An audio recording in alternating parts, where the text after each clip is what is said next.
بسم الله الرحمن الرحيم. عن أبي هريرة رضي الله عنه قال أخذ الحسن بن علي رضي الله عنهما تمرة من تمر الصدقة فجعلها في فيه إلى آخر الحديث متفق عليه. یہ بخاری کی 1491 نمبر حدیث ہے، 1491۔ اس حدیث سے ہمیں معلوم ہوگا کہ ہمیں اپنے بچوں کی یا جو لوگ بھی ہمارے انڈر میں ہیں ان کی تربیت پہلے دن سے کرنی چاہیے۔ حضرت ابو ہریرہ رضی اللہ تعالیٰ عنہ کہتے ہیں کہ حضرت حسن جو علی رضی اللہ عنہ کے بیٹے تھے اور نبی صلی اللہ علیہ وسلم کے کون تھے؟ نواسے، انہوں نے صدقہ کا، خیرات کا، جو زکوٰۃ کی جو کھجوریں آئی تھیں نبی صلی اللہ علیہ وسلم کے پاس، اس میں سے ایک کھجور اٹھا کر کے منہ میں ڈال لیا۔ اب بچہ کیا سمجھتا ہے؟ تو رسول اللہ صلی اللہ علیہ وسلم نے کہا کخ کخ، جیسے ہم لوگ بولتے چھی، یا کسی کو روکنے کے لیے بولتے ہیں ہاں، تو ایسا آپ نے فرمایا ارمی بہا، پھینک دو اسے۔ اور پھینکوانے کے بعد آپ نے کیا کہا؟ اما علمت انا لا ناکل الصدقۃ، کیا تمہیں معلوم نہیں کہ ہم لوگ صدقہ زکوٰۃ نہیں کھاتے ہیں، مطلب ہمارے لیے جائز نہیں ہے۔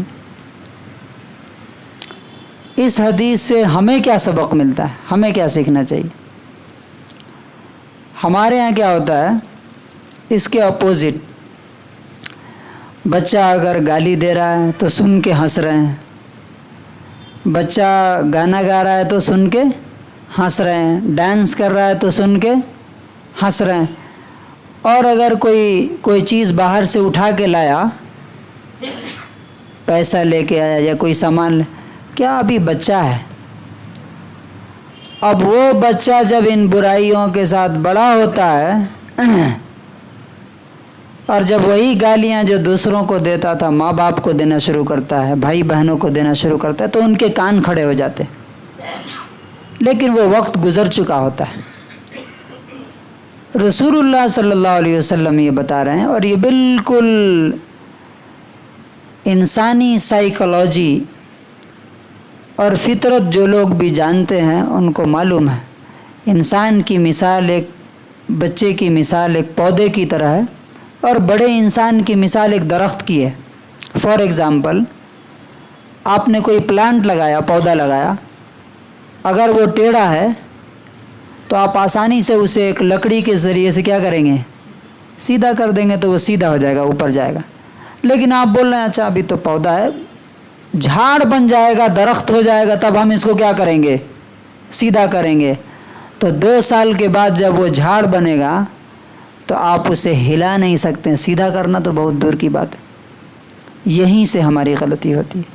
یہ حدیث ہمیں بتاتی ہے کہ اب یہ لاسٹ کنکلوژنگ پوائنٹ ہے کہ اپنے بچوں کو اور اپنی بیوی کو اور جو بھی ہماری تربیت میں لوگ ہیں، ماں باپ کی ذمہ داری ہے کہ بہت باریکی سے اس پہ نظر رکھیں، اور جہاں ہی کوئی غلط عادت پیدا ہو رہی ہے، شروع ہو رہی ہے، وہیں سے اسے روکنا ہے۔ جب وہ عادت مضبوط ہو جائے گی، اسٹرانگ ہو جائے گی، تو اب وہ ساری باتیں بولنے کا یہاں وہ نہیں ہے، ورنہ میں آپ کو سائنٹیفکلی بتاتا کہ انسان پھر عادتوں کے کنٹرول میں آ جاتا ہے، وہ اپنے کنٹرول میں نہیں رہتا ہے وہ۔ تو اللہ تبارک و تعالیٰ سے دعا ہے کہ اللہ تعالیٰ ہمیں بھی اپنے بچوں کی، اپنے گھر والوں کی تربیت پہلے دن سے کرنے کی توفیق دے، اور پہلے دن سے ہی ان کی غلطیوں کو روکنے اور دور کرنے کی توفیق نصیب فرمائے۔ سبحان اللہ و بحمدہ، سبحان اللہ۔